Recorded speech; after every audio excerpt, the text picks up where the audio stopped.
اور سنیں حضور نے کیا فرمایا۔ نبی پاک صلی اللہ تعالی علیہ وسلم نے دعا دی، کہا اے اللہ اس آدمی کے چہرے کو چمکتا دمکتا رکھنا۔ کیا دعا ہے، اور دی اس محبوب نے ہے کہ جو جب دعا کرتے تھے تو اعلیٰ حضرت بریلوی فرماتے ہیں قبولیت نیچے آ جایا کرتی۔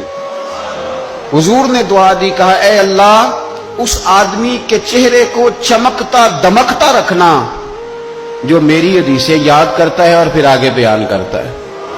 اس کے چہرے کو چمکتا دمکتا رکھنا، یہ رسول پاک صلی اللہ تعالی علیہ وسلم نے دعا دی۔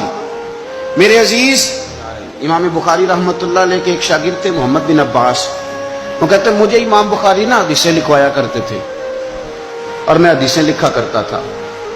جب آپ حدیث پاک پڑھتے ہیں یا حدیث پاک سنتے ہیں تو کئی دفعہ ایسے ہوتا ہے کہ آپ کوئی واقعہ اچھے طریقے سے پڑھ رہے ہیں حضور کے دور کا صلی اللہ علیہ وسلم، یا سن رہے ہیں، ایسے لگتا ہے کہ وہ منظر آنکھوں کے سامنے گھوم گیا ہے۔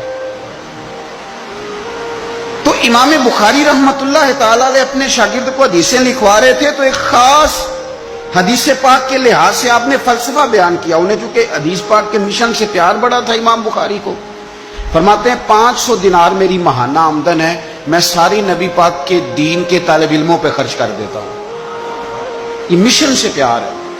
تو امام بخاری رحمۃ اللہ تعالی علیہ کے شاگرد محمد بن عباس فرماتے ہیں میں حدیثیں لکھ رہا تھا تو انسان تھک جاتا ہے، کہتے میں لکھتے لکھتے امام صاحب چونکہ لکھواتے جا رہے تھے تو میں تھک گیا۔ تو امام بخاری رحمۃ اللہ تعالی علیہ نے جب محسوس کیا نا کہ میں کوئی سست ہو گیا ہوں، تھک گیا ہوں، تو فرمانے لگے مجھ سے کہ جو کھیل کود والے لوگ ہیں نا، شاگرد سے کہتے ہیں جو کھیل کود والے لوگ ہیں وہ کھیل کود میں خوش رہتے ہیں، جو تاجر ہیں وہ تجارت میں خوش رہتے ہیں، جو سیاحت کے شوقین ہیں وہ گھومنے پھرنے میں خوش رہتے ہیں۔ فرمایا تو کتنا خوش نصیب ہے کہ جب سے تو بیٹھا ہے یا نبی پاک علیہ السلام کے ساتھ بیٹھا ہوا ہے یا حضور کے صحابہ کے ساتھ بیٹھا ہوا ہے۔ وہ یا نبی پاک کی حدیثیں لکھنا، حدیثیں جمع کرنا، حدیثیں بیان کرنا، حدیث کے ساتھ تعلق رکھنا، اس کا معنی یہ ہے کہ آپ نے نبی پاک کی صحبت اختیار کی ہوئی، آپ نے حضور کے صحابہ کی صحبت اختیار کی ہوئی۔